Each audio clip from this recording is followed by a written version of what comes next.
Okay, I wonder if that's working.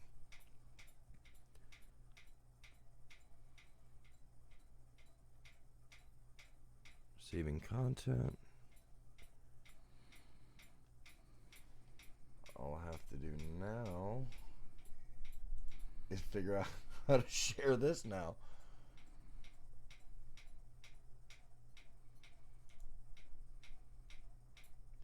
It should be at the bottom of the live stream. Oh, come on, go back. Okay, I wonder if that's working. Basic info. Now. Oh, we got a delay. Server URL. Go back. Okay, I wonder if that's working. See if this is gonna work now.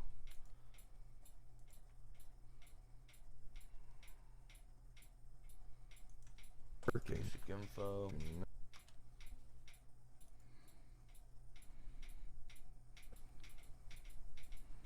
Let's see if that works. Son of a bitch. Alright, that's not good. Son of a bitch. Okay, I gotta go to Twitch, I guess. I'll figure it out. I've gotta... Alright, out. God damn it to hell. There's gotta be... Edit. No, I don't care about that. I've got... Edit. Options.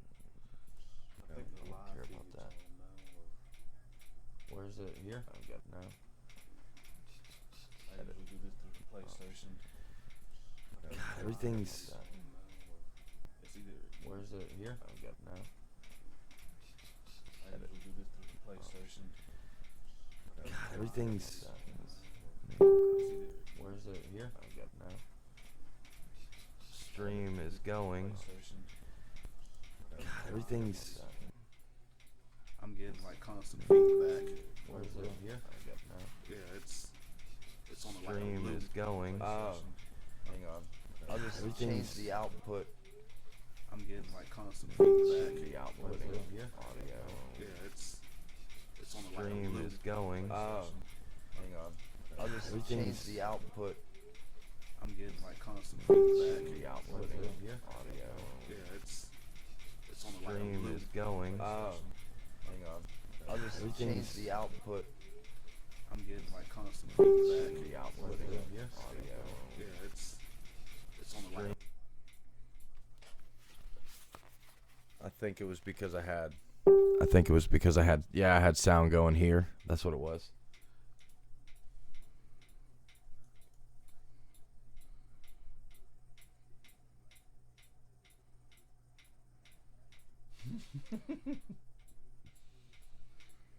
Alright. Auto hosting, team hosting, guest host. Okay, I don't care about any of you. I will set that up later. Do stream delay.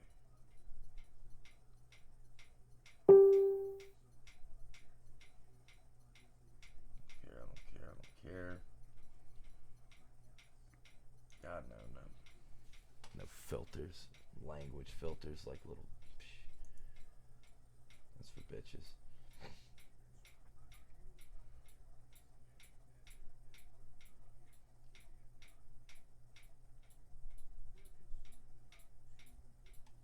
Maybe I need to register. I don't know. Channels, videos. Come on, you piece of shit. That's back to that bullshit. All I need is the freaking code. And Facebook, like, it was so easy. It was so easy to just... Oh. Are you serious?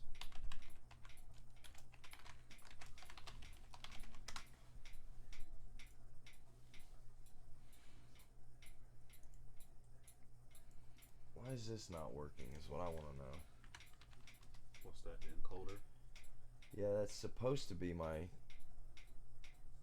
YouTube channel, but it's not. has been on that for 500 times a day for about since it happened. Oh my God, with Hillary. Okay, it says I'm broadcasting, and I have been broadcasting. So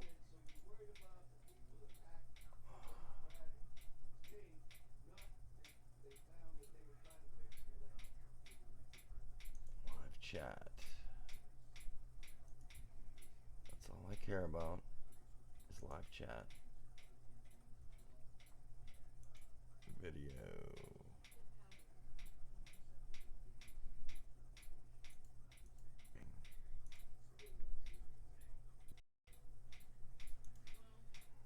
You know, it's pretty effing funny that it just works flawlessly when you just do it from like a video game console. Yeah, no, man. This is and all I need is a server URL. Like, I just need to know. Oh, son of a bitch. Are you kidding me? I was looking at the wrong. I clicked the wrong friggin' link.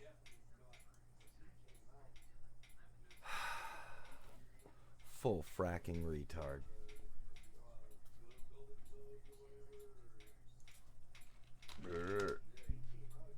Yep, there we go. That was it. That's it.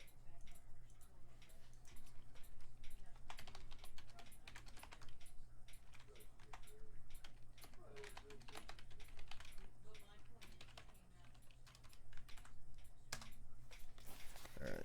I'm gonna go grab the pizza and then I'm gonna kick my cat out. Rupert! Hey, big guy. Come here, buddy. Come on, get out of there. You want something to drink? I have beer. I have The beer.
Yeah, my cat.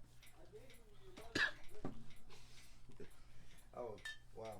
Yeah, I didn't think about that. I am a terrible host. Alright. Jimmy Clip. That is not a dick mechanism, don't worry. It's a guitar thing. But they named it a Jimmy Clip like retard. Rupert. Calm down, buddy.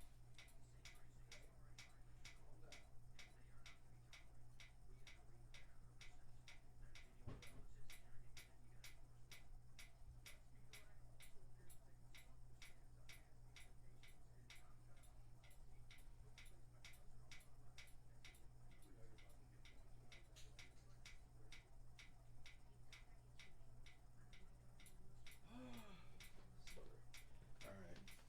Here, if you could set that over there or some of those, I just. No, animal. It's like, stop it, human. Let's see. He's gonna do that a little bit. He's a funny animal, man. It's my little boy. Special boy. Yeah, man, I went to freaking I had to stop at Walmart on the way here to just get this stupid little thing so that plug headsets in. Their beer selection is a joke at the one in Avon Park. Why don't you go to the liquor store next door? Shit. You know, I don't even. This is funny. Wow, how did I forget there was a liquor store attached to that thing? Yeah, that's why they don't have a big selection on the inside. The liquor store is right next door. Son of a... God, man, I'm retarded. That's...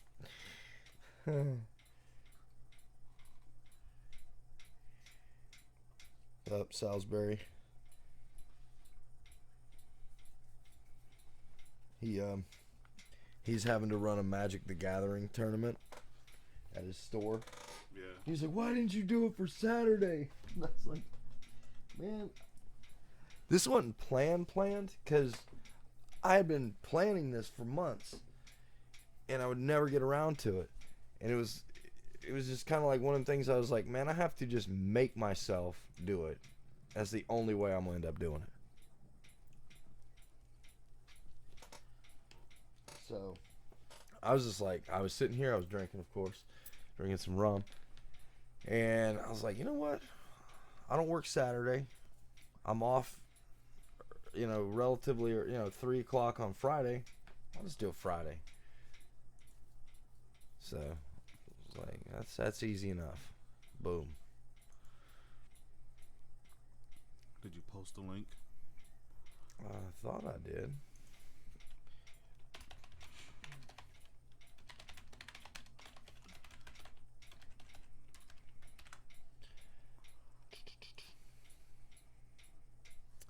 We will see. Are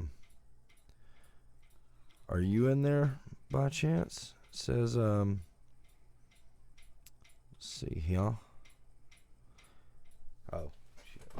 You gotta, if you can, there's a remote behind that TV. There's a 0. I'll press the 0. Otherwise, it's fan. I know, it sucks. No fan. But I was recording earlier just to test the mics, and that bitch is loud through the mic. I think it's because of this one.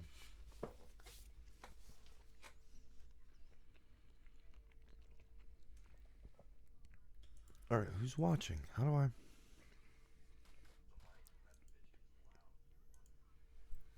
Alright, so it's working. Yes.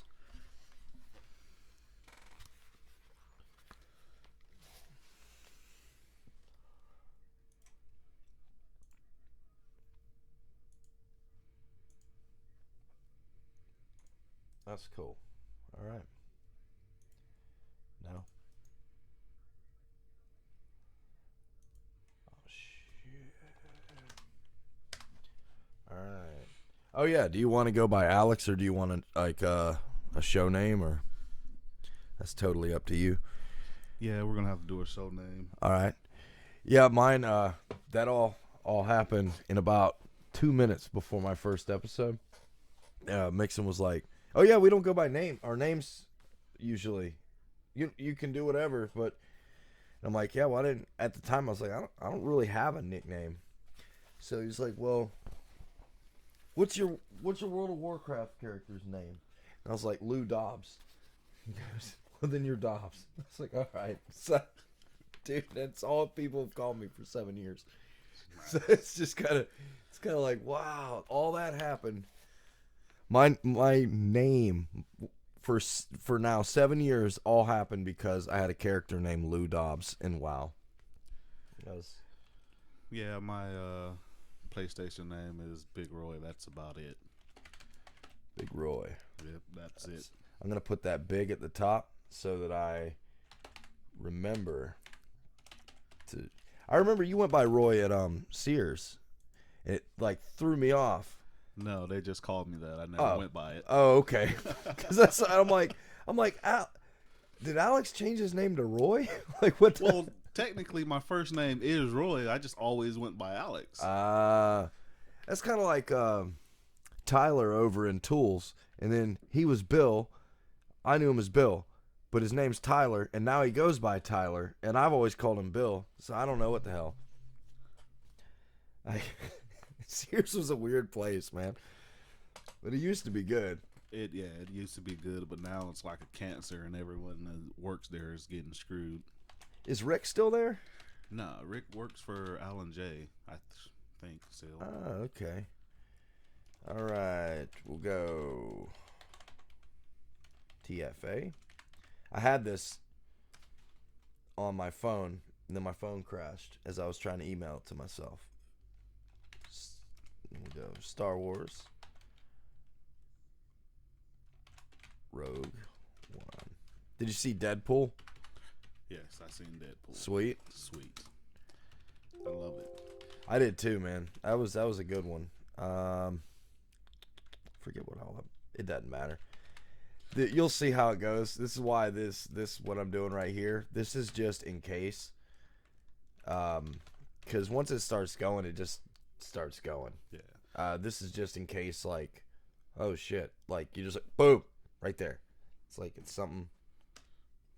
But basically, the biggest thing is introducing you. Then I might wait for this till I hear back from Mixon, because who knows? You know how being a cop is. I'm sure, like those dudes can't plan anything. It seems pretty much. It's like, oh hey, look, I'm gonna break the law right in front of you and dare you to do something, asshole. Holy shit, they're in there. Hey guys, I was minimized. I was doing other stuff, but it's so nice to have you all in there. This is Big Roy. Finally, somebody on the show that's over 5'8". Of course, Mixon pretends to be 5'9", even though we're exactly the same height. Well, he might be 5'9" wide, but now that I get. Or around. So if we're going yeah. circumference, for sure. For sure. I'm actually 6'3". Not as fit as I was in high school. Kind of a lard ass right now. But I'm still 6'3". All right.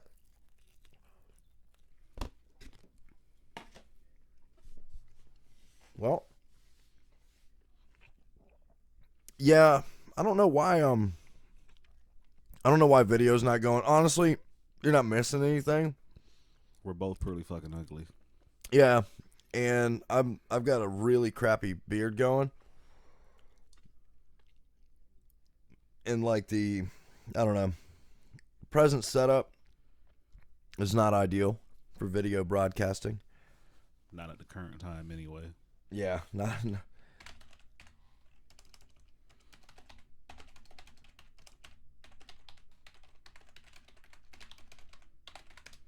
Man, I need to not be an angry typer. Okay. So, I guess since Mixon's not here, I guess we could give him a few minutes, and then if he doesn't at least text me, we'll just oh.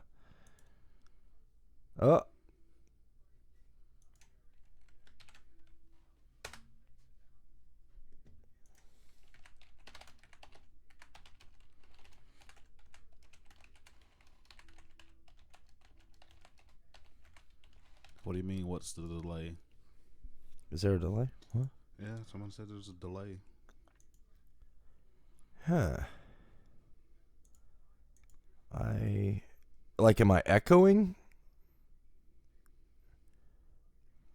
Or are we echoing?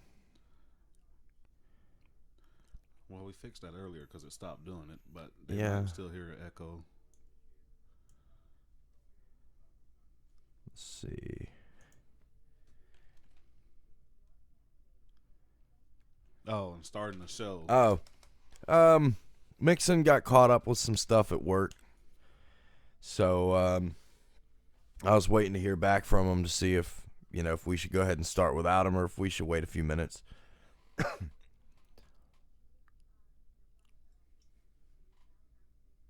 Oh my God, Amber! Remember Scott from Electronics? His wife's in there. I have no idea who Scott is. You recognize him probably. He didn't go to Auto much. He drove a Neon back in the day. Was it silver? It's funny. I don't even remember. I think he drove a blue one. I thought that was Luke that drove the blue. Oh yeah, Neon. yeah, because Luke drove the SRT.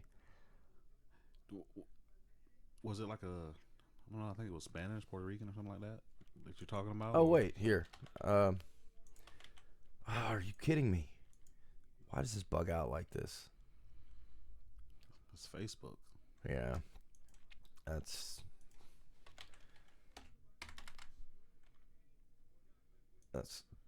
She said it was blue. Okay, it was blue. That's Scott. I thought he was in receiving. Nope. He was electronic sales. Oh, that's when he left us for Circuit City. Smart move. Yeah, until it closed down like 6 days later. I remember that.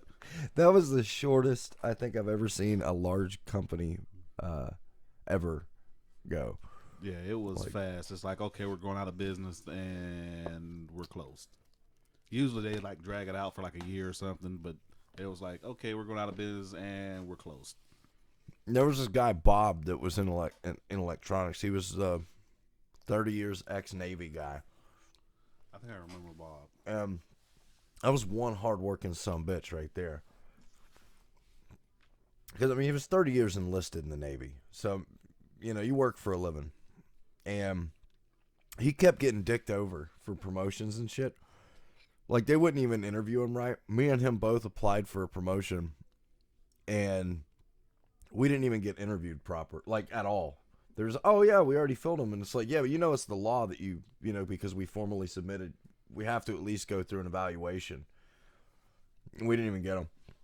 So Bob got pissed, and that's when Circuit City was opening. So Bob went over there, and he finally got a management position. And then it just died like a month later. It's like, man. So we got Bob back. It was hilarious. And the only reason that we even found out about the promotion was because Lorna put our names in without even telling us. Because she was like, yeah, they didn't post them, which is illegal. So she... I mean, I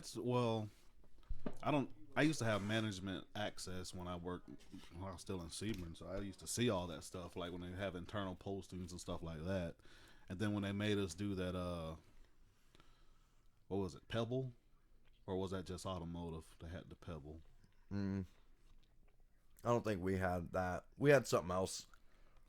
Yeah, they used to post like openings and stuff like that, but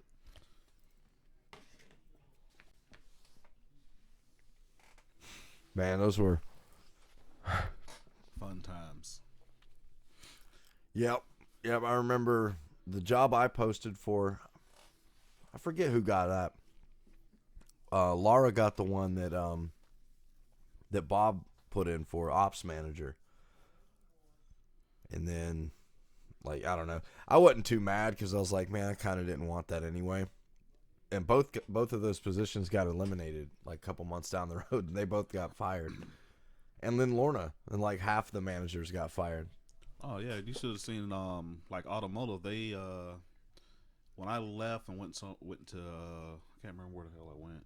But when I came back and before I left again in like 2015, they fired anywhere from 20 to 50% of the automotive staff. Jesus. Yeah, that pissed me off because I mean, you got people here that had 5.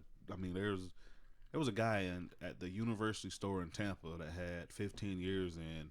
His numbers wasn't great, but he never had a complaint from a customer. That's pretty damn good, though. I mean, and you can tell the guy to go run into the wall. I mean, he would do it. I mean, literally, he would do it. But I mean, what was that one guy's name that kind of reminded me of Elvis? Clarence. Clarence. I like Clarence. Yeah, he had to medically retire. No, he didn't medically retire. He was gone though for like 8 months or some shit for medical problem, wasn't he? Like a heart attack? Or no, it was something stomach related, I think. Yeah, then he came to work in the Lakeland store when I was still there. Then he left and went back to Lake Wales, where he spent most of his career at. and he retired there. That's good. I always liked him. But I did piss him off bad one day because we were just sitting there out of the smoking section. I didn't think no. We were talking about food, and I brought up veal, and apparently, like, man, he's like so anti-veal. Like he went off on me, like bad. It's like holy shit. I was just kind of it's like I don't eat it every day or some shit. I mean, I like veal every once and again. He just man, he lit into me. And then in my head secretly I'm like, that's actually my favorite part about veal. Is that you could really, if you want to, you could really piss people off with that one. There was these vegan girls back in the day that used to hang around. I think they were our old singer's friend back in the like early 2000s. Yeah. And they wouldn't, dude. They were everywhere we went, man. We'd go play a show. They'd be at the show. We'd go eat somewhere. They'd be there. And I don't know how the hell they always knew where we were at. Because I know they weren't with me or Kyle Pace. And Chad's like, oh, they're not with me. But it's like, well, I know damn well it ain't me or Kyle. Kyle hates vegans. It's like, I remember we went to like Maggiano's or something, and they freaking followed us. And me and Kyle both were like, man, screw this shit. And we both ordered veal just so they would get upset, and then they stopped coming around. Because I told them if they ever came around again, I would order veal if it was on the menu. That's before all these places started removing it from the menus.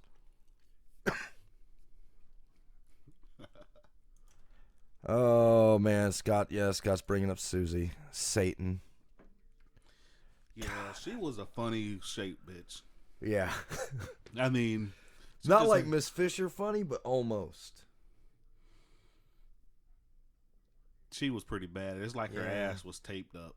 Like she had tape on her ass to keep it up or something. Did you ever see her eat? No. Oh my God, dude. It was like watching, I don't know, some kind of feral animal. Because she used to be like 200 pounds heavier than she was when we met her. And she, man, I don't know. I still, if like I think about that, like now I'm picturing it, now I'm kind of getting nauseous. Because I'm serious, dude. It was awkward. It's like breathe, bitch. Chewed with her mouth all the way open type stuff. Okay. Here's what's going to happen, everybody. I'm going to get up. I'm going to go outside. I'm going to smoke a cigarette. And then I'm going to come in. And I'm going to start the intro music. And we're going to go. So I'll be right back. Oh, I got unfiltered cigarettes so that the smoke breaks are more efficient. That's the thing. You never came out of the stink studio.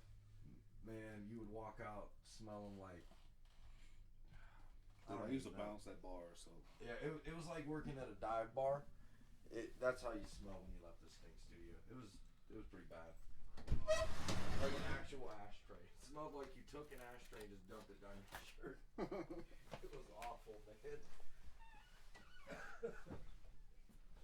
Straight up the worst.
I'm sorry, bud.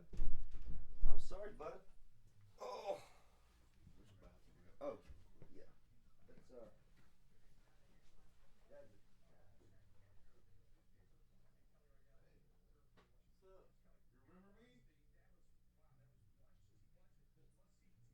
Alex. Yes. How are you? I am good and you. You have grown. Good God. I don't mean that in a bad way, huh? What's that? I don't know where Willie is.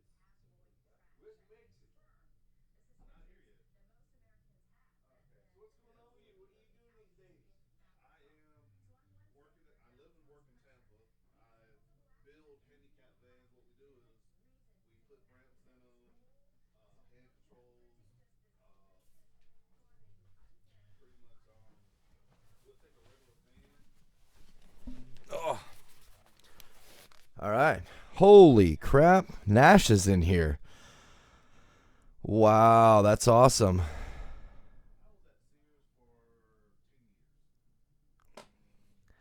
at Sears for 10 years. That's been a long time since I've seen you, Nash. Pretty much. I mean, We're waiting on Big Roy. Actually, it's not his fault. My brother is detaining everything. So y'all can kill him. it got worse, and I was like, You still with Gene? yeah, we're still together. We live over in Settlement. All right. I'm trying not to reminisce with you guys too much because at some point in the show, I want to do that during the show because all of you guys were just as much of a part of the show as anybody. So, except for Shuck. Screw him.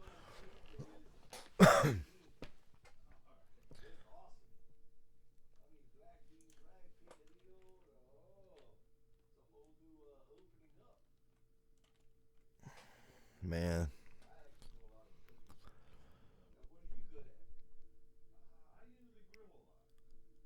All right.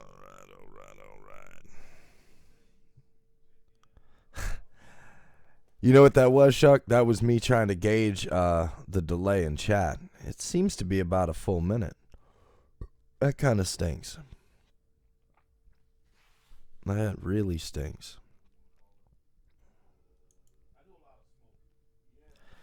So, I don't understand. Fucking YouTube, man. All right. So, just to bring up, for all you that are in live chat, some of this stuff will be outdated to you. Or not outdated, but it'll be like, why are they talking about The Force Awakens? Why are they talking about Deadpool? Why are they talking about Ant-Man? And the sad reality of that is that none of us have podcasted since any of those movies came out. So, yeah. I remember when I went and saw all of those movies. Actually, Ant-Man I saw at home because that movie came out a while back, but I saw it late. You know, and I was sitting there, I'm watching Deadpool or The Force Awakens, and I'm like, shit, man, I don't have a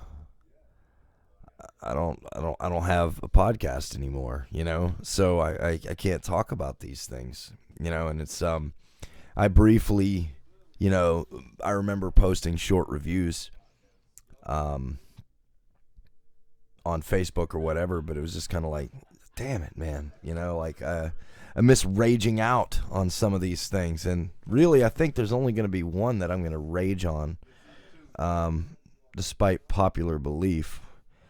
Let's see here. All right, you good to go? nah, he's taking a shit. Oh man, fucking William. Ugh. We're waiting on. Yeah, that door sucks. It needs to be fixed, but I don't know how. I can get it. There's a trick to it.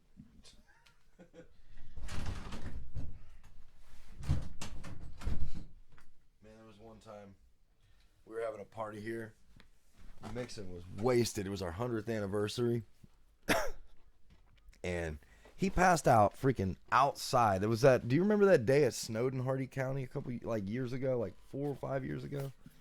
Like it lightly snowed. It was like it melted quick, like so it didn't pile up on the ground or anything. But it actually, like I had video for a little while. So it was like 19 degrees or something, and we all recorded our 100th episode. There was a lot of people here. I remember KSV came and guest hosted with us before he joined the show. I remember Bert was snoring so loudly in the living room that everybody in every room of the house could hear him, even with the doors closed. Mixon got like crazy hammered and went outside and smoked or something, and he passed out outside without a jacket on for like 2 hours. And we found his ass out there. He was just in a ball shaking because he was so cold, but he didn't get up and come inside. So we finally brought him inside. We put him at our at the dining room table at his laptop, and we put meat spin on. And then, like freaking, maybe a half hour later, I closed my door because of how loud Bert was snoring.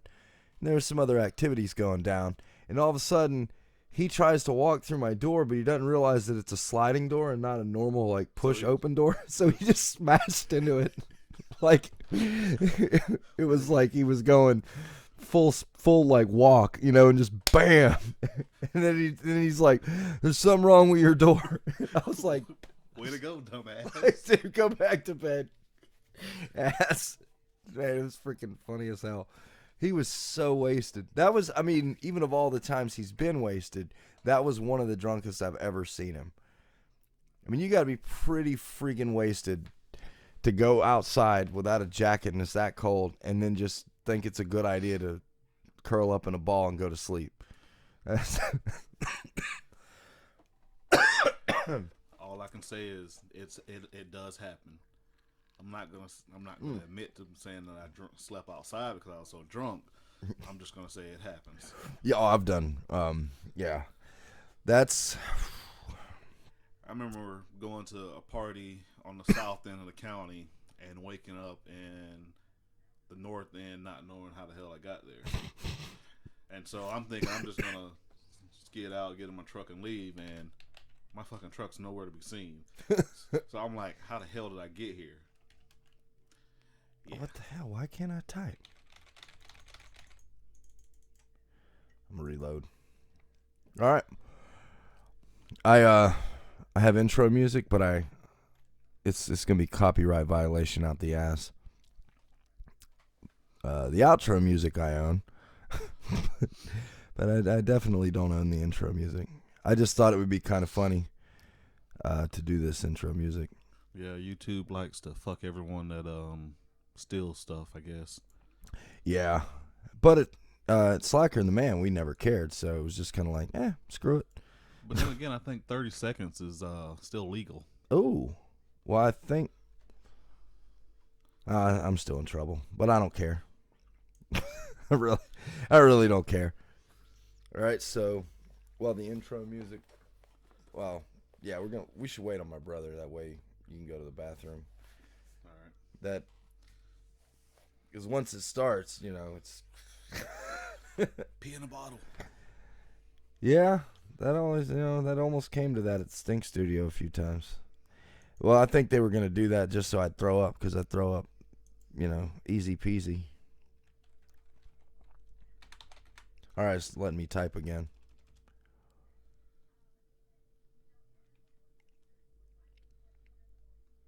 Well, the thing is, Lauren, I can't do that because there's no video streaming.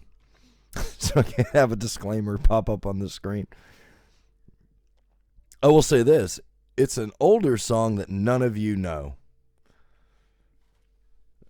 Guaranteed. Nash might. He's the only one. Because, yeah. Actually, it's 8 Pacific Standard Time, not 8 Central. What? What? Yeah. So we really got like another hour before we actually start. And technically, I said chat opens at 8. Not that we was gonna be actually. Yeah. Right now we're just dicking around. Yeah, we're waiting on my brother to stop taking a shit, blocking the freaking bathroom. Yeah, and I'm outing him because that's what brothers do. Do do do. Shippity schwa. All right, let's go check on that situation. And by that I mean, it opens easy. It's closing.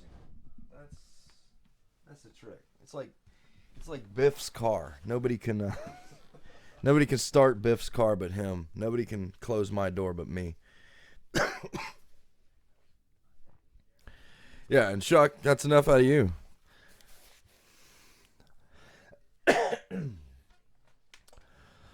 Oh, I've missed you guys. I've missed you guys something fierce. Really have. Even Chuck, who I owe a game night to, by the way, still. And I have not forgotten that, and I will make good on that. Gaming and barbecue. So, yep.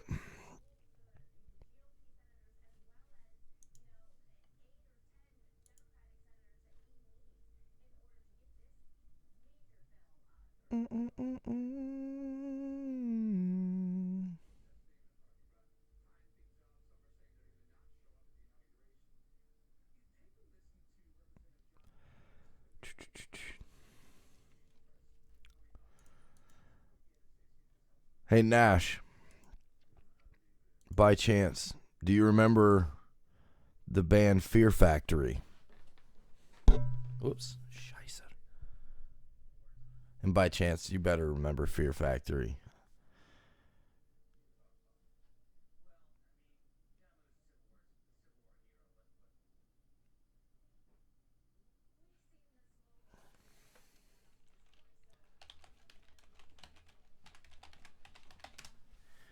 All right.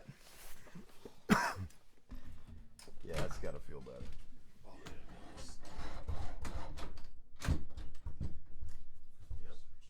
Yeah, I got it. There's a weird, such a shitty deal. The thing is, I don't know how to fix it. I don't even know how to go about fixing it. Probably doesn't help that my cat slams himself into it all the time too when I close him out. All right.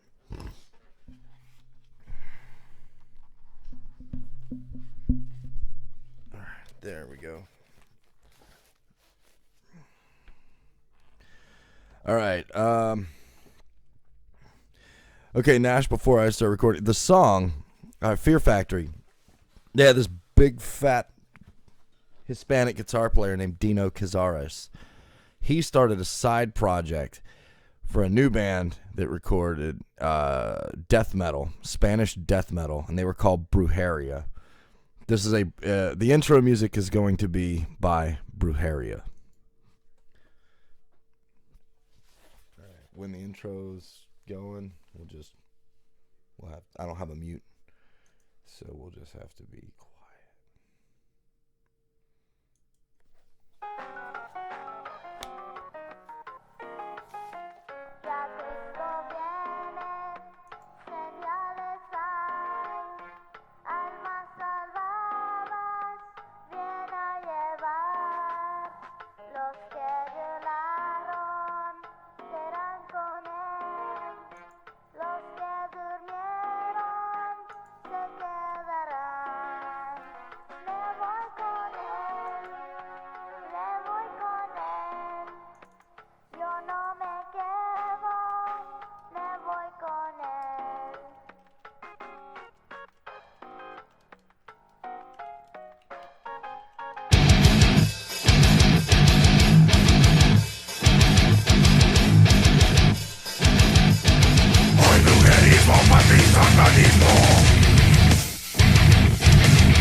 Welcome to episode 0 of Dobbs and Friends, working title.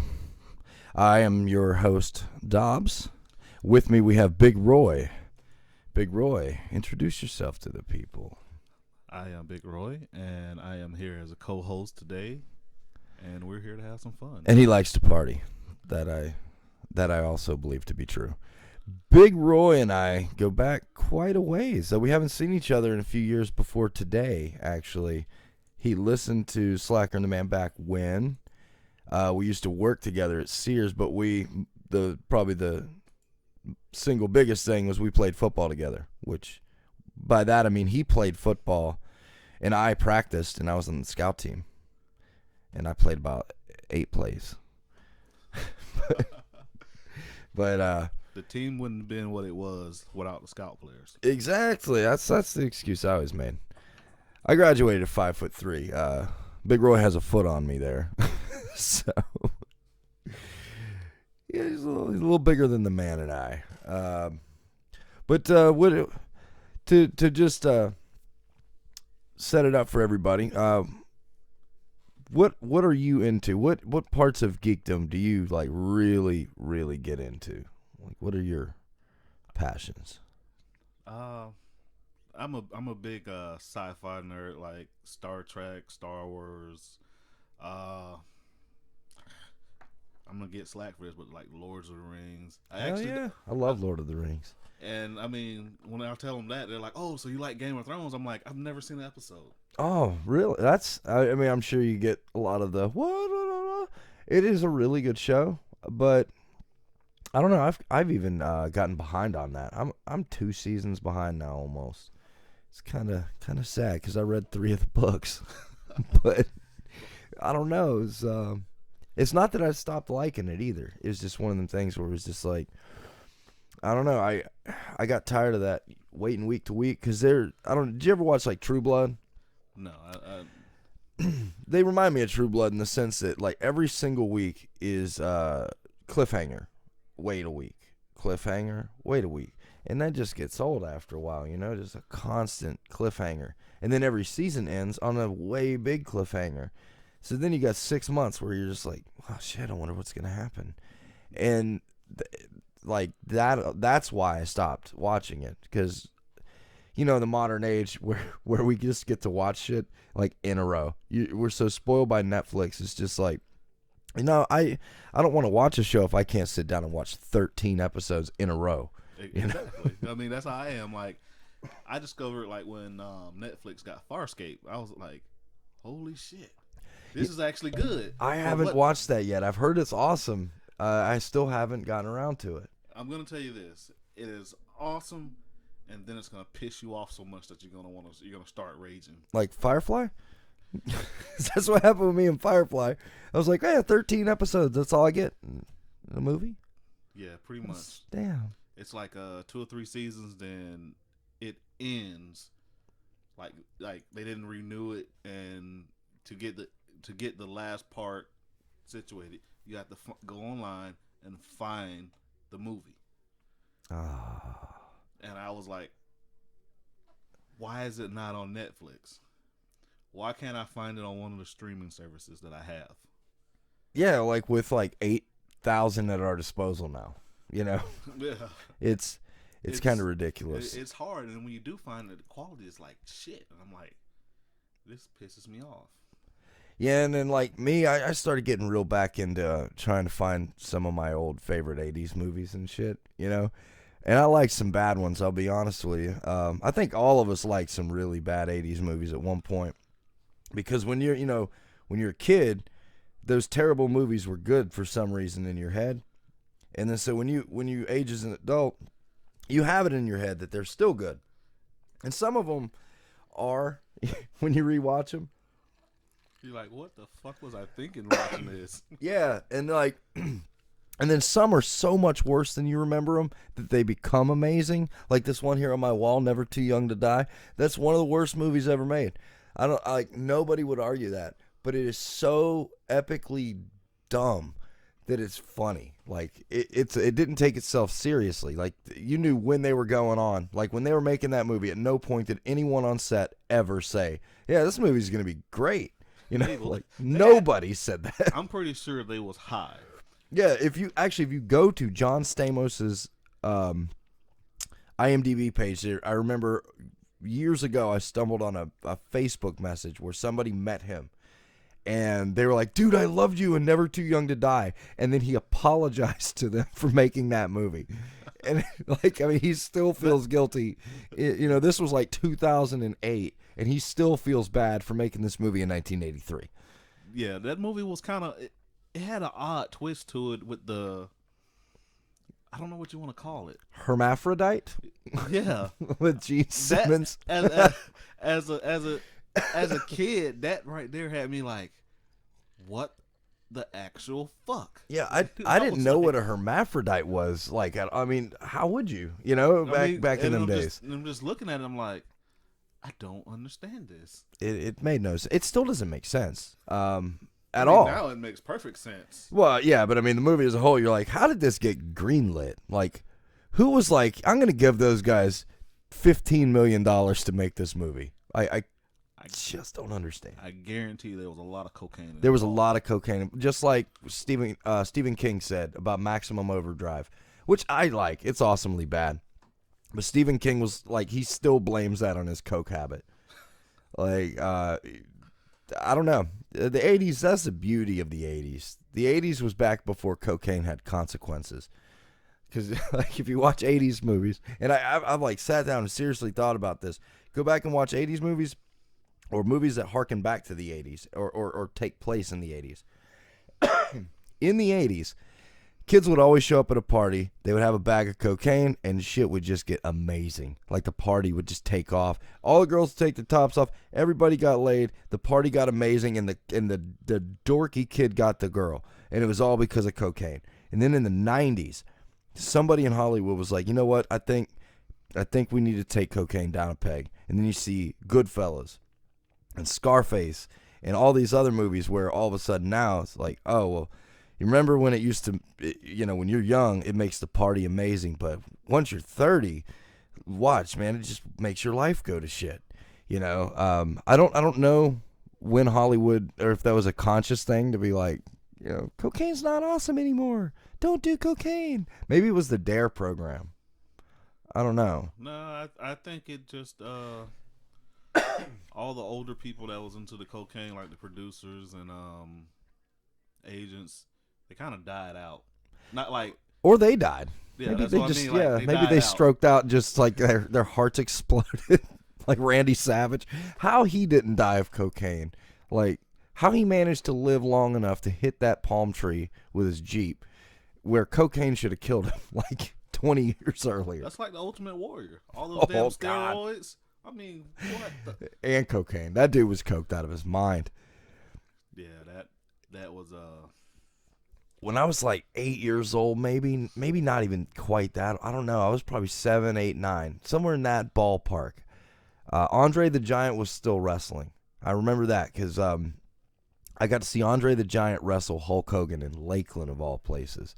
They had this big stretcher match. Whoever loses, they're not leaving unless they're leaving on a stretcher. And it's like, so you've now announced that someone's leaving on a stretcher. So when they do, it kind of took the fun out of it. But regardless of that day I got one of Ultimate Warrior's tassels. And that son of a bitch in person scared the ever-living shit out of me.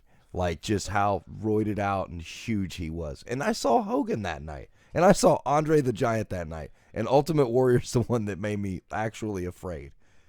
I don't know. Roid rage is it's a thing.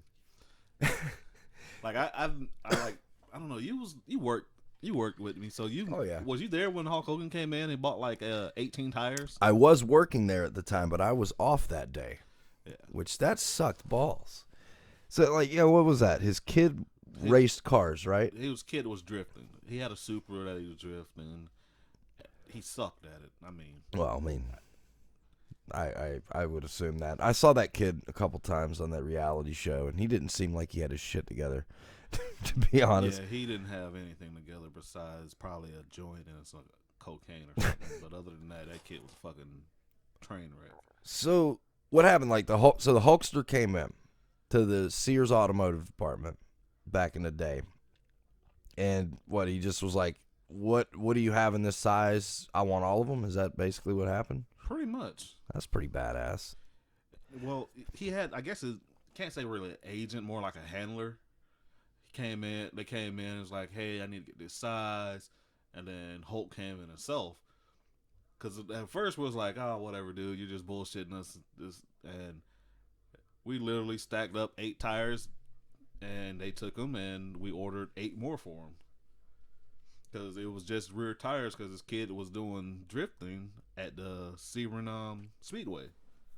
So they was actually at Sebring, the track, running the drift course or whatever they had set up then. That is so weird with that, like that town, because of that freaking racetrack. We do get like a crazy influx of like people that would otherwise have no business ever going within 100 miles of that town. I mean, the average age is what, 67 now? Yeah, it's something ridiculous. All I know is I almost die to an old blind lady every day. Like that's every day of my life. It's just like when you're driving down 27, you're like, somebody's gonna clip me, and I'm not gonna. That one time I don't see this bitch crossing 3 lanes, going 12 miles an hour in a 65. I'm gonna, you just sit there like all tensed up. Like I think my blood pressure goes up. Like you're good if you drive after 5 p.m. It's just during the day when they're out doing absolutely fucking nothing. Oh yeah, that you got to worry about it. It's horrible. I would rather almost. I mean, I used to drive through Orlando every single week. I would almost rather drive I-4 Orlando than drive 27 in Sebring. But I-4 is still worse. Yeah, by far. Like, but other than I-4, it's the worst. Like on my way home today, I swear to God. Like, yeah, I saw you wigging out on Facebook. Dude, it was literally a parking lot. Like, you know where 417 and I-4 interchange, where they fucking meet? Oh, yeah. That's the way I always went to Oviedo. If you ever get stuck right there, you will sit on 417 for 45 minutes before you even get on the I-4. Oh, yeah. And that's why a lot of times when I left band practice, I would just wait until, like, midnight. Because I was like, yeah, if you try to go through Disney at all, any Disney traffic whatsoever, coming back, it was a nightmare. Because that's what it's just emptying out right there, and you can't move. It's gridlocked for like 2 hours. And being that it was Friday and it was raining, I passed at least, before I hit 27, like 5 wrecks. Some asshole in the bushes, because you can see the skid marks where his car went sideways. Probably had ball fucking tires. And he was probably going 30 in the left lane, and it was like, this is my exit, and it just like no, we was nowhere near an exit when I passed them. Wow. And he's sitting in his car still, and the state troopers behind him, and I'm thinking, if I could get out and run over and punch this guy before I had to move, I would. Some people just deserve to get punched in the face. Oh yeah, definitely. And I don't know. All right, so let's get to the nitty gritty. Did you see Star Wars: The Force Awakens? Yes, I did. You did. All right. I know it's now an old movie. Everyone in chat is probably like, oh, why the fuck are you guys talking about an old damn movie? Again, we've been gone forever. I think I've been gone over a year and a half. So we got a lot of old ones. My initial thoughts, because everyone's expecting me to hate on it, because I quote unquote I hate everything. I actually thought The Force Awakens was pretty good. I thought it was fun. Thought it was entertaining. Now here's where I'm going to earn my reputation. I think it was derivative as all hell. Like it completely lacked any originality in any way, but it was entertaining. So I was like, yeah, I'll give it a pass. Yeah, I agree. It was entertaining, but what got me is that from the last movie, the actual, what was it, episode 3. 6. The Force Awakens. Oh yeah. Right? Okay, yeah. Okay, so we're going 6 to 7. I'm like, what the fuck happened? Yeah. I'm like, I'm at a loss from there to there. How did we get to this point?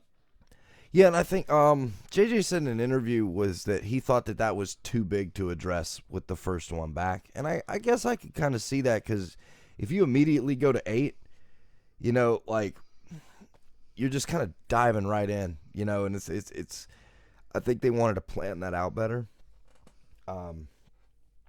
Maybe just kind of they can use, you know, like The Force Awakens, Rogue One, and Han Solo movie.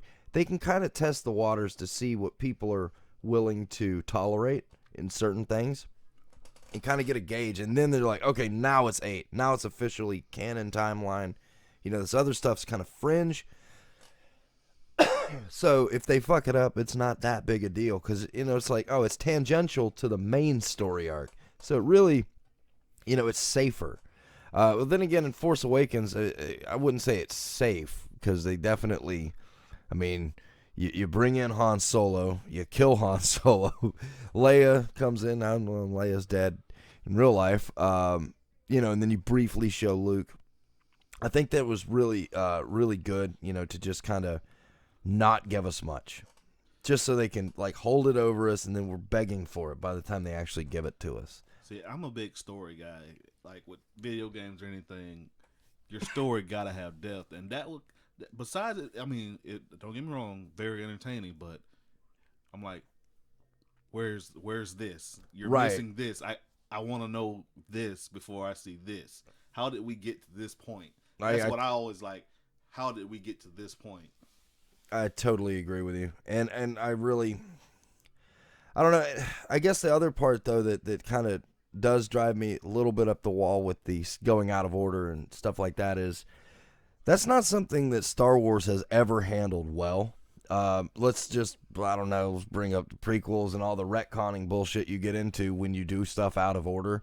Is that if you do them in order, you don't screw up canon. You don't screw up, you know, the order, you know, the way of which follows. But it's like, okay, well, this is in stone now because it happened. And now you're going to go back before it and do another story that leads into it. Well, if you change something, like this already happened, it's in stone. Like, you can't change something that pertains to this one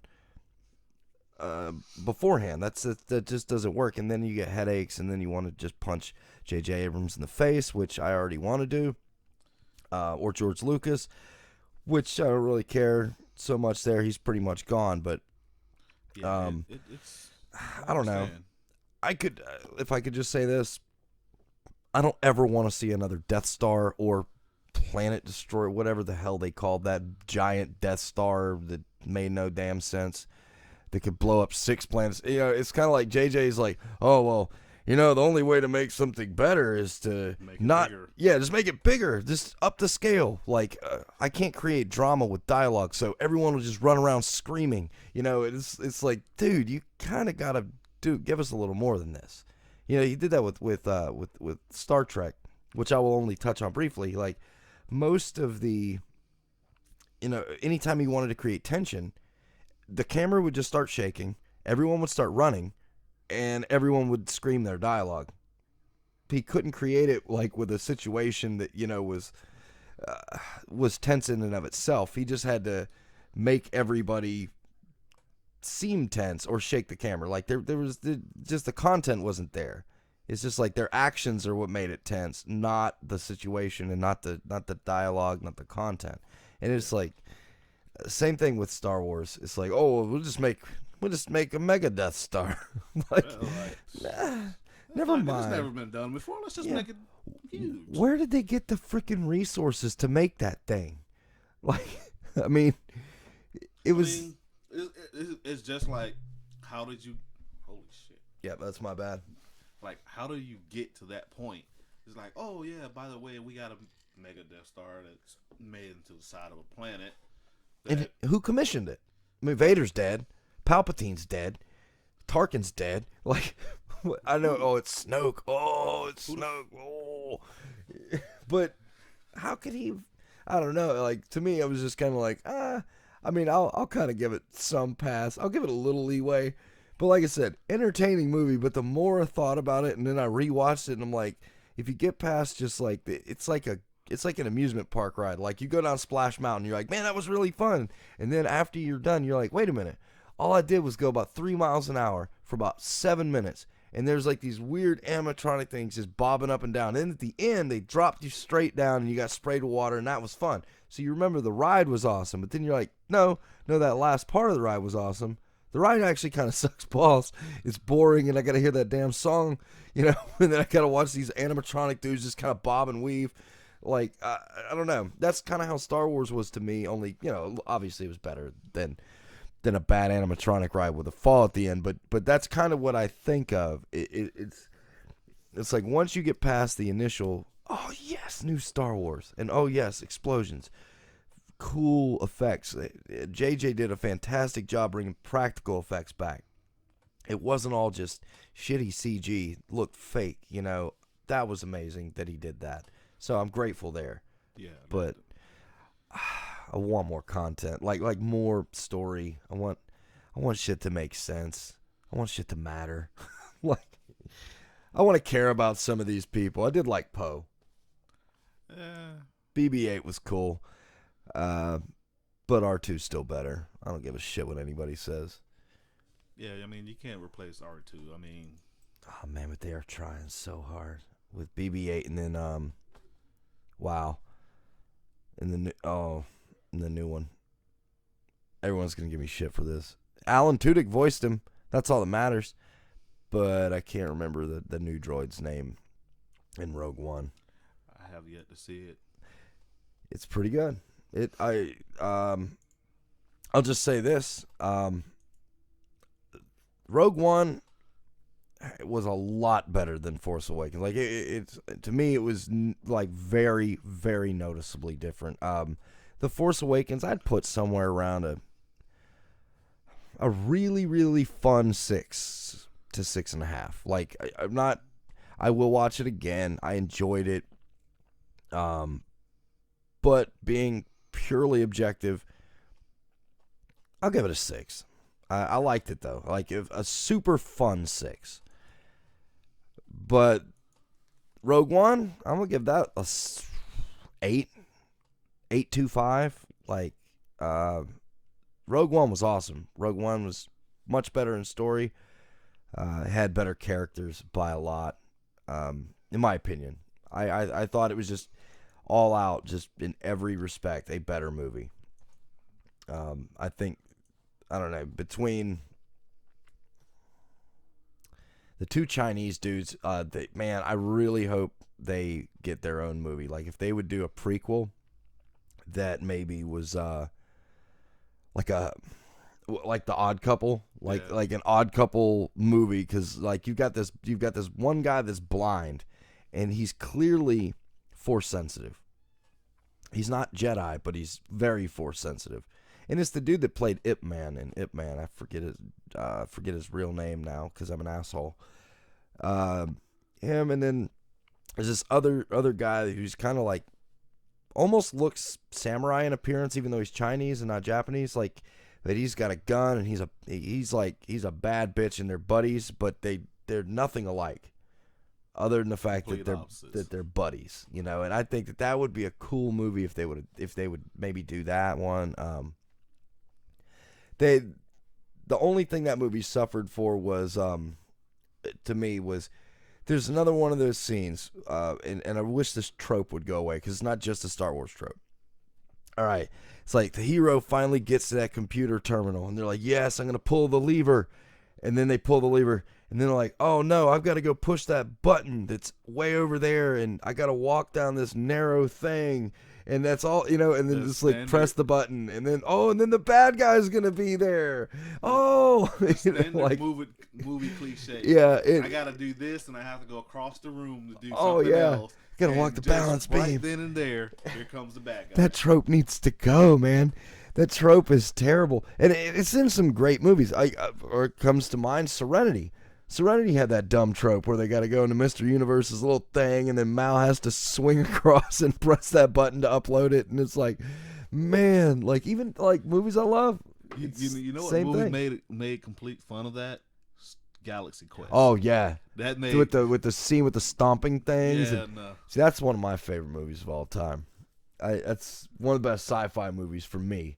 I think they got most of those tropes like dead on. Yeah. Just freaking dead on. Like you had Tim Allen dive rolling for no reason, like Kirk. And they're like, what are you doing?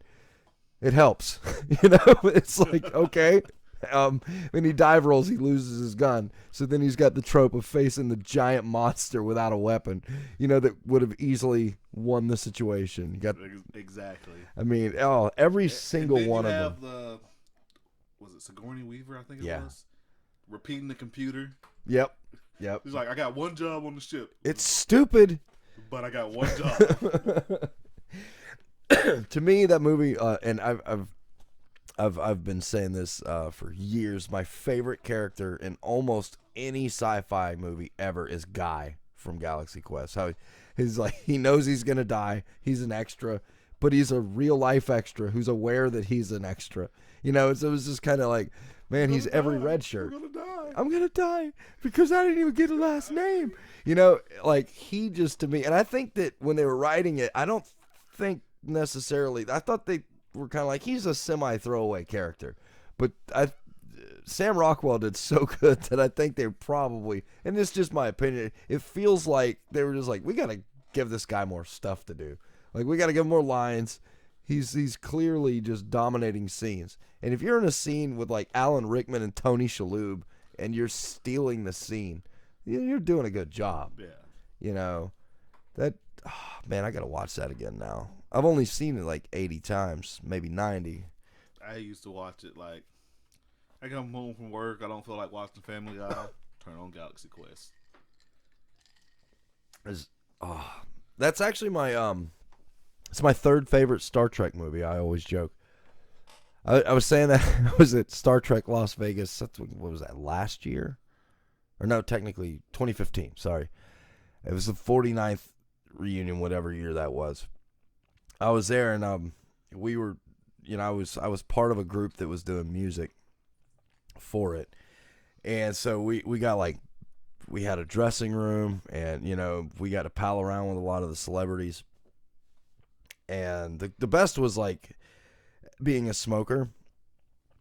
It never fails. You meet the coolest people in the smoking section if you're a smoker. And so I'd be out there, and some of the other smokers, like my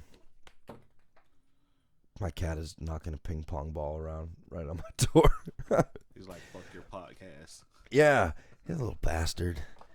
Y'all know Rupert. Most of the chat knows Rupert. But anyway, yeah, I can't remember. It was like me and the Sirach Lofton, who played Jake Sisko on Deep Space Nine, and Alexander Siddig from Deep Space Nine, and a couple other guys. I can't remember who all was out there at the time, but like we were joking around, and I was like, yeah, Deep Space Nine was my favorite of the series, and we were just having a normal conversation, and I was like, and then they were kind of in the conversation, but they weren't asking the question. Me and some other guys were like, man, what was your favorite? It's Wrath of Khan, duh, and it was just all going around, and they're like, well, what's your second favorite one? And I was like, Galaxy Quest. And then like two of the celebrities just started laughing, and they're like, you're right. Like it is like the second or third best Star Trek movie, and it's not even a Star Trek movie, and when you have cast members from Star Trek back you up on that, like Yeah. fuck yeah, and that's where like Galaxy Quest really hit it out of the park. Yeah, I mean, I know Shatner and Patrick Stewart love it. They've actually gone on record about it before. Damn. That is one person I would watch it. actually like to meet, Patrick Stewart. I got to at Vegas. I got to talk to him for about a minute or so, shake his hand. I've met him twice, but once I got to meet as a fan, like out in fan land. Yeah. In Vegas, I got to meet him backstage, like totally just man to man. And it's hard to explain. He is just so freaking gentlemanly, like, because he's been knighted, like that. Like he is the personification to me of what somebody should be like when they're knighted. Like, I mean, you wouldn't think so because of his role in American Dad and Family Guy. It's just, oh yeah, I'm like, especially American Dad. Oh my he plays God, Bullock. I was like, he loves that role too. It wasn't at this one, but I've watched panels that he's done, like where no, he did talk about Family Guy, or not Family Guy, American Dad at Star Trek Vegas. It was during one of the Q&As, and he was like, dude, I love playing that guy. Like, you know, are you kidding me? I get to be a jerk. I get to be kind of basically crazy, like all this, you know, I get to be a CIA head and all that stuff. Like, he freaking loved it. He's got a great sense of humor in real life.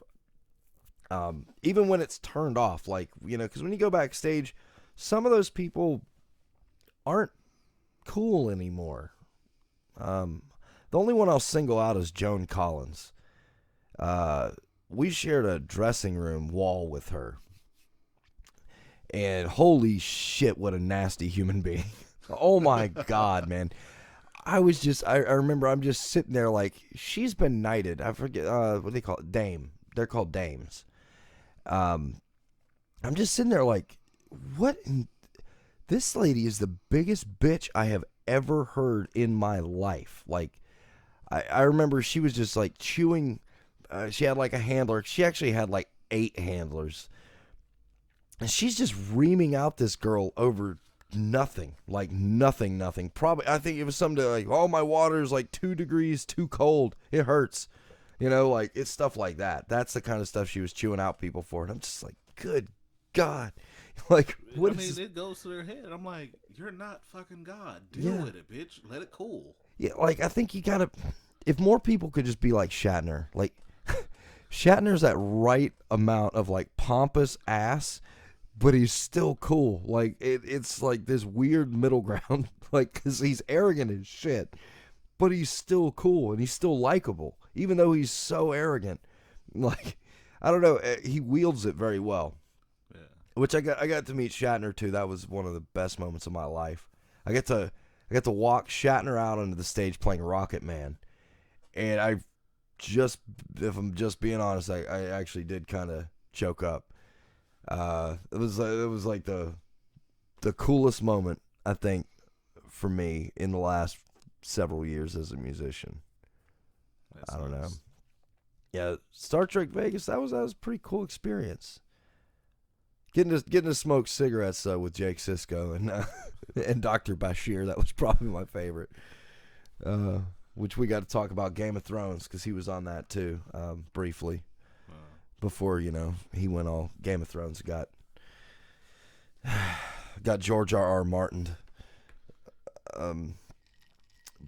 But I guess let's move along. We've got I'm really trying to figure out which one of these to do first, because I don't want to rant 2 in a row. I just can't do it.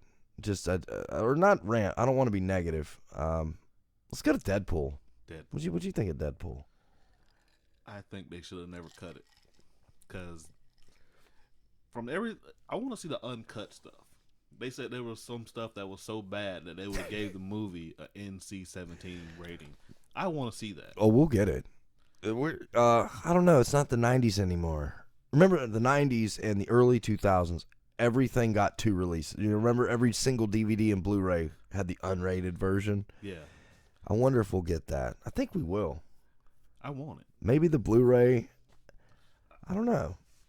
I would like to. I've heard that a lot of it's because of T.J. Miller, which that dude freaking cracks me up. And I'm a huge Silicon Valley fan. And as soon as I saw T.J. Miller was in it, I'm like, fuck yes, man, I'm in. I'm freaking in. Ehrlich freaking Bachman, man. Like, let's get this going. I think what made it so good to me is that Ryan Reynolds wanted to do it. Because you get a lot of superhero movies where the actor really doesn't want to do it. It's just money to them. And I'm like, it can't be good if they don't want to do it. Absolutely. And with him, it went one further, because he's actually been linked to being possibly the person that leaked that that leaked the tester that came out. he actually did the voice for the test thing. And it was basically the scene, on the roadway, where he kills all the dudes in the vehicles. That leaked, and I forget what they called it, but it pretty much got traced back to him. And then somebody asked him about it, and then he gave a very suspicious answer, like he kind of intimated, yeah, it was me. Like he wanted to do it so badly that he risked breach of contract to do it. That's. To me, that was so awesome, and when you have a guy that wants to do it that much, that is what made it great, I think. Yeah, I mean, he actually went as far as dressing up as Deadpool and sending. I think who he sent it to, like Fox or whoever owns Deadpool, because of the shitty X-Men movies. Yeah. Oh God. What was it? Wolverine Origin. Yeah. Oh my God, that was the worst possible Deadpool incarnation of Deadpool in human history. And I like the fact that they made fun of that. Like, oh, please don't sew my mouth shut. Yeah, that was awesome. There was Then the Green Lantern staff. Yeah, the Green Lantern one. Please don't let my suit be green. That was awesome. Or animated. I'll tell you who else made the movie so great was Morena Baccarin, who I'm a Firefly fanatic, but she was perfect to be the love interest. I'm glad it wasn't the chick that plays Psylocke or whatever the hell her name is in X-Men Apocalypse. She played I think it was Psylocke. Psylocke? Let's see here. Olivia Munn. Oh God! I'm glad it wasn't. Oh, her. That'd have been terrible. She's a shitty actress. And she's like, I just didn't want to be eye candy for the screen. I'm like, that is who it was. I remember her saying that now. And I'm like, you're not that hot. No, you're not. And you're a fraud. Like everything she did on G4 to become who she is was fraudulent as shit. Then it's like. And then here you have Morena Baccarin, who has a sci-fi background. She was in freaking V. She was in Firefly. She genuinely digs like sci-fi comics and shit like that. And I don't know. I think maybe is it because she was from a Joss Whedon background, but the bantering she was able to do with Ryan felt natural, like the shit talking back and forth and stuff like that. It felt real to me. Like they actually, you could realistically be like, yep, I buy them as a love story. Yeah, I mean, it was perfect. And I think if it was Olivia Munn, it would have been like horrible. Like I would have been like, everything would have been good except for that part. She does have the power to ruin a movie. I genuinely believe that. I mean, you've seen Apocalypse, right? No, actually, I wait, was that X? That was 3? That was the last X-Men that they did. Oh no, actually, I haven't seen anything after Wolverine Origins. I know I heard X-Men or with X-Men First Class. I heard that was really good. I still didn't see it because I'm a lame ass. Days of Past was kind of I still got to see those. That's gonna be my mission for the week. I'm gonna watch all the X-Men that I missed here. Because there's really no excuse for it. I think it's just, after a certain point, you just don't. It's like, oh, well, I already missed it, and I can't talk about it on the show because I missed it, and it's already passed. Now there's other stuff I got to do. But, no, I really have no excuse. I have to watch those. Yeah. But I like they actually brought Deadpool's fourth wall breaking into, like, they did a really good job, like with the X-Men thing. It's like, gee, this is a big house. It's almost like the studio couldn't afford more than 2 X-Men. Yeah, that was all. That dude Colossus was so funny. Well, he was like a walking PSA with the breakfast is most important meal of day. Shit like that. Language. that was so freaking hilarious.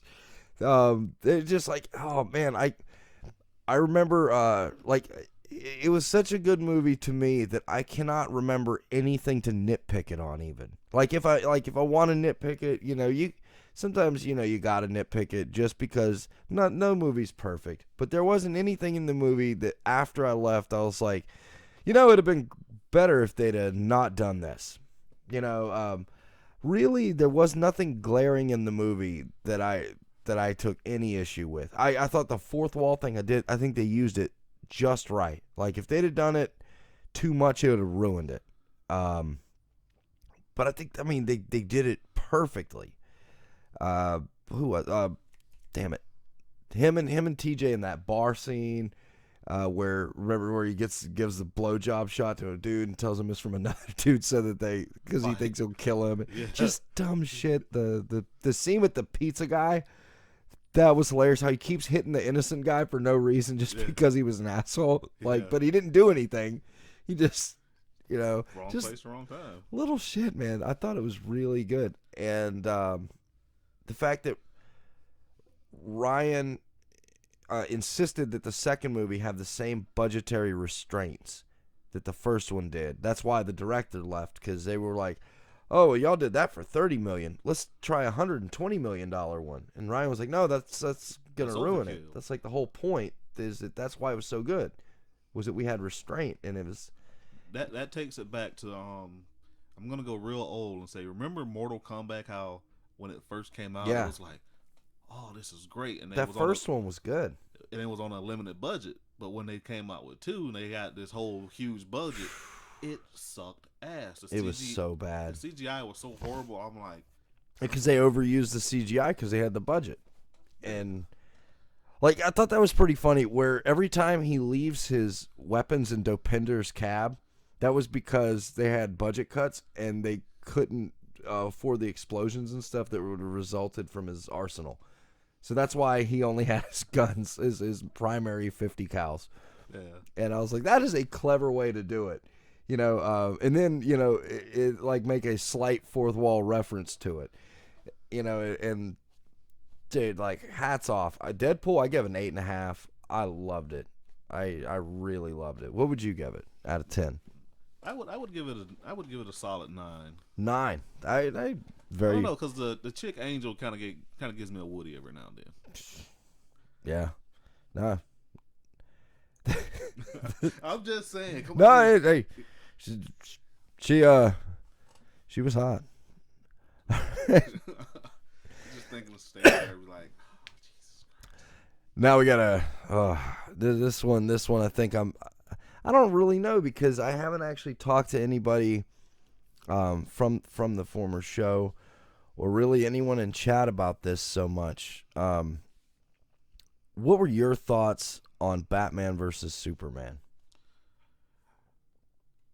Before I seen it, just because of Ben Affleck's track record, I thought that he was going to be the most horrible Batman ever.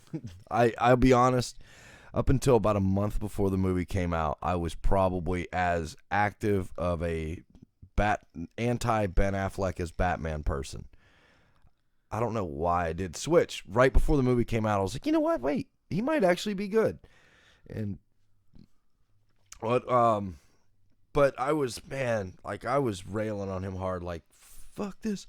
No Ben Affleck, no Batfleck. Fuck Batfleck. Yeah, but what did you think of him?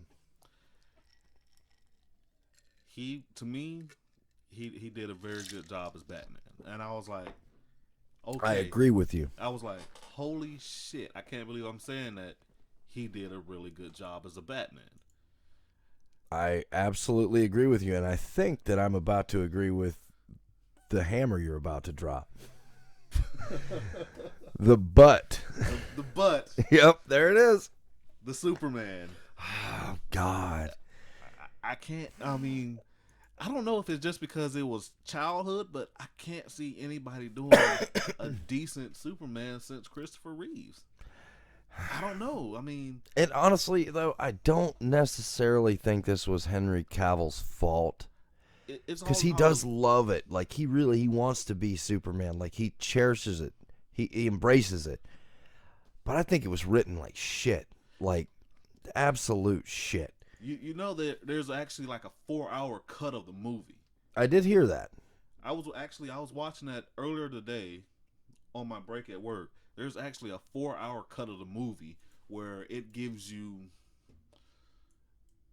let's put it like this, it gives you more depth to the story of Batman versus Superman instead of just, okay, we're going to give you this 2 hour and 20 minutes of bullshit and you're going to have to piece it together. It goes more in depth. But it's actually it's 4 hours long. I mean, I'll watch it.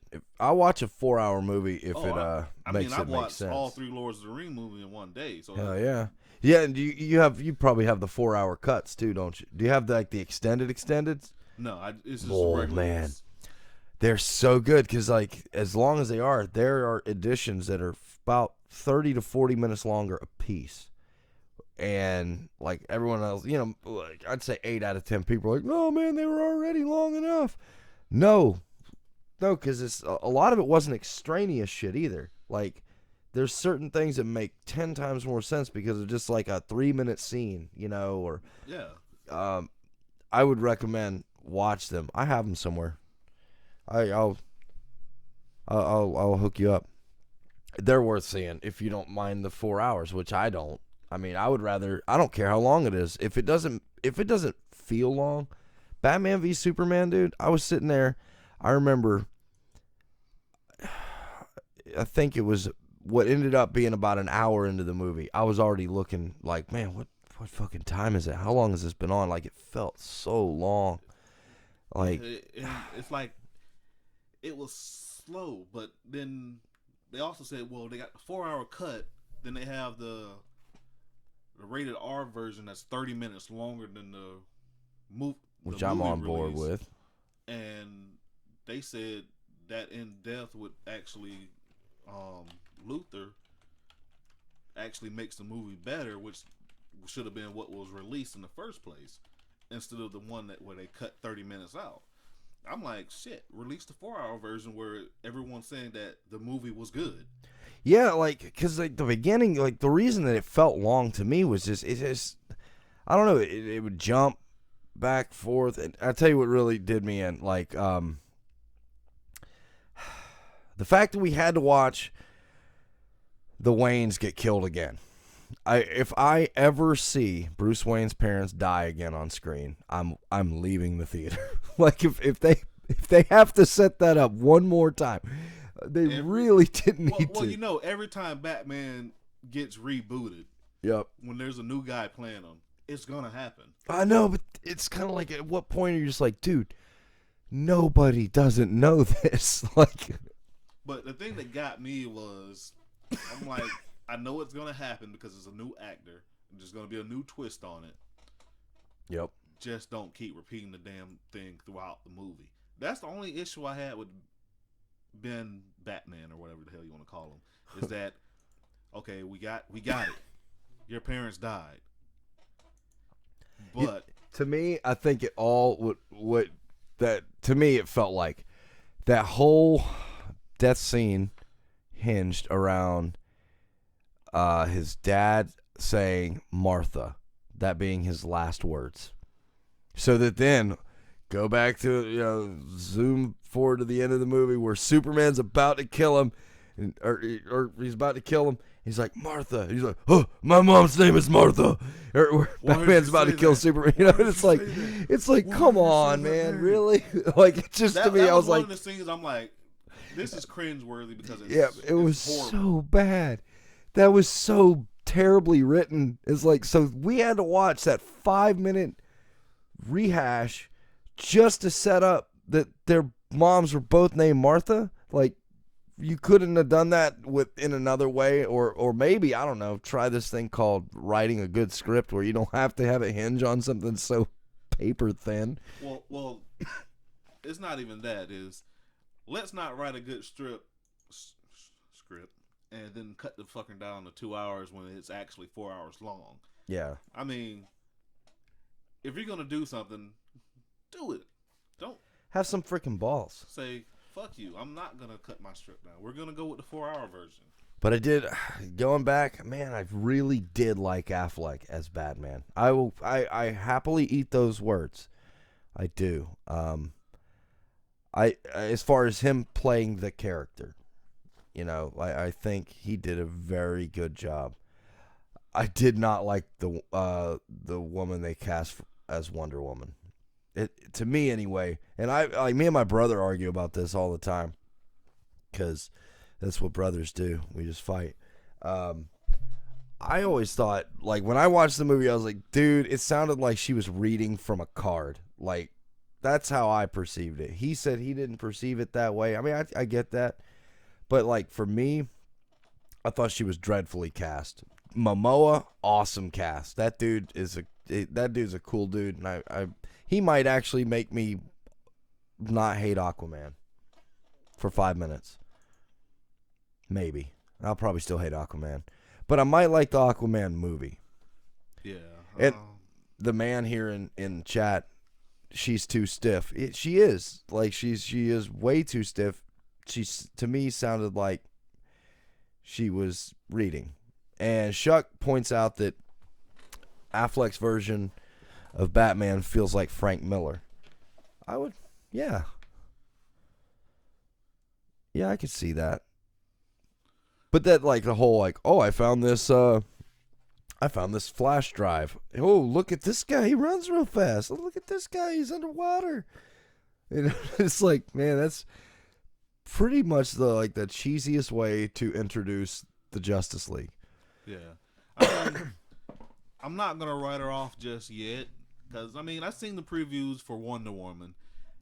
It looks good. I need a longer version to say, yeah, I'm going to spend my $20 to go see it in the movies, or no, I'm going to rate and rent it for cheap. But as of right now, I would go see it in the movie.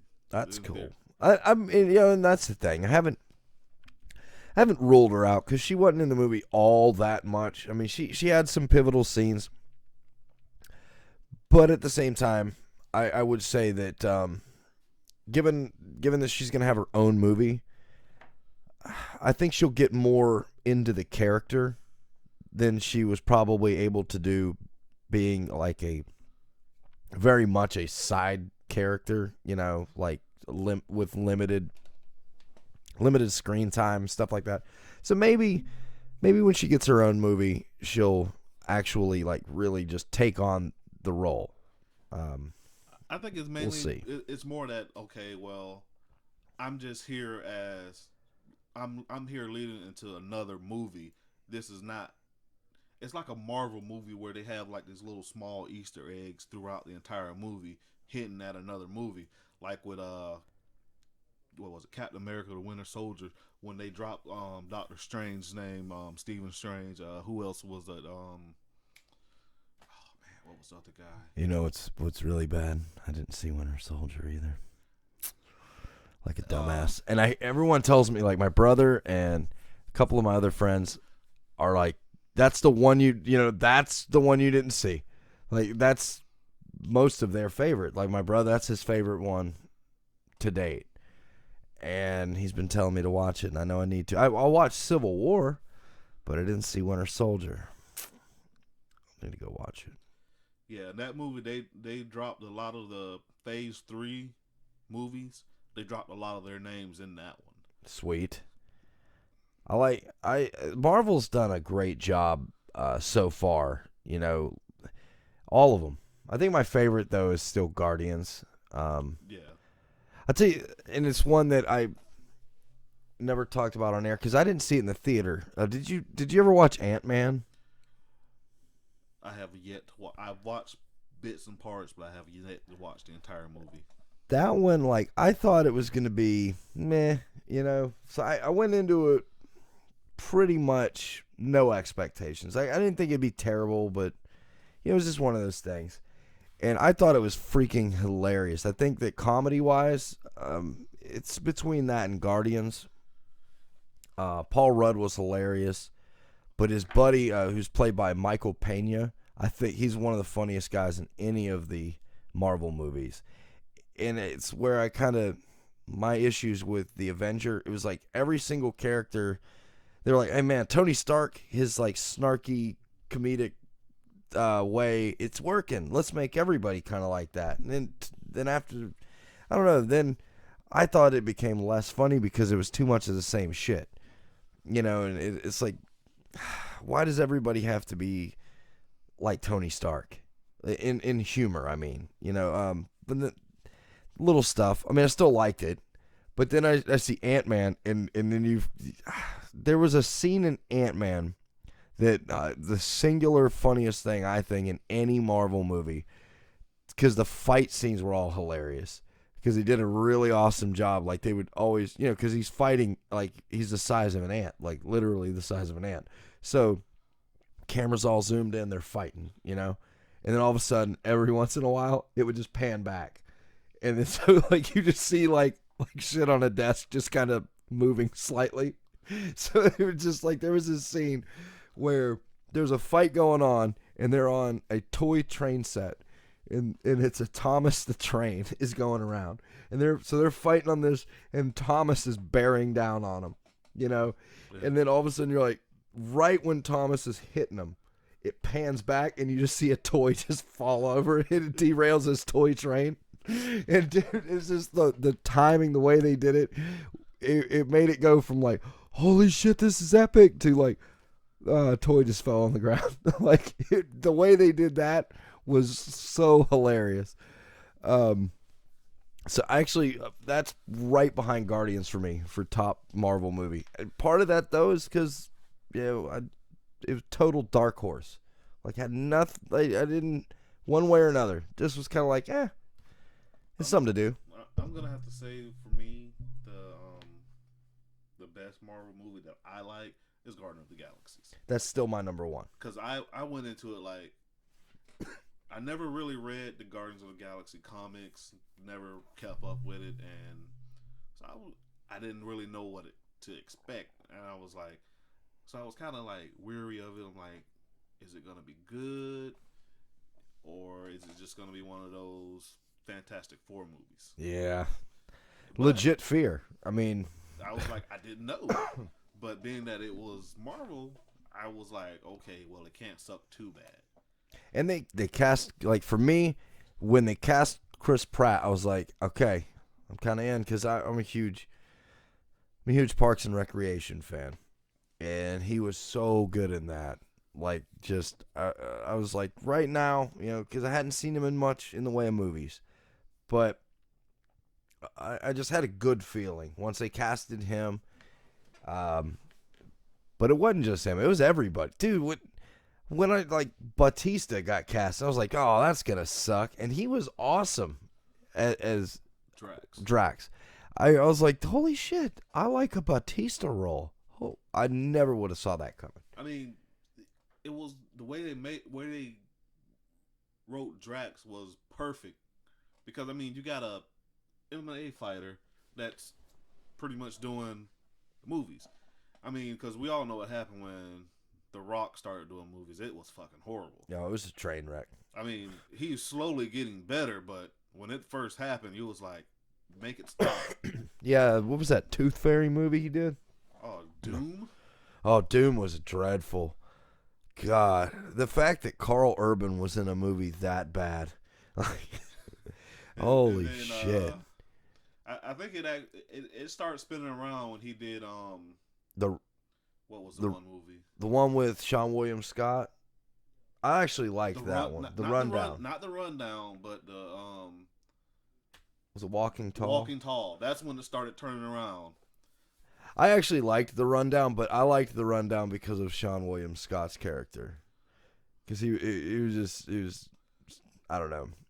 I'm not a fan of his when he's the character Stifler, which he played in like every movie for about a decade. But like he started doing other stuff a little bit, and like he's in a movie that I'm a big hockey fan. He's in a movie called Goon that I freaking love.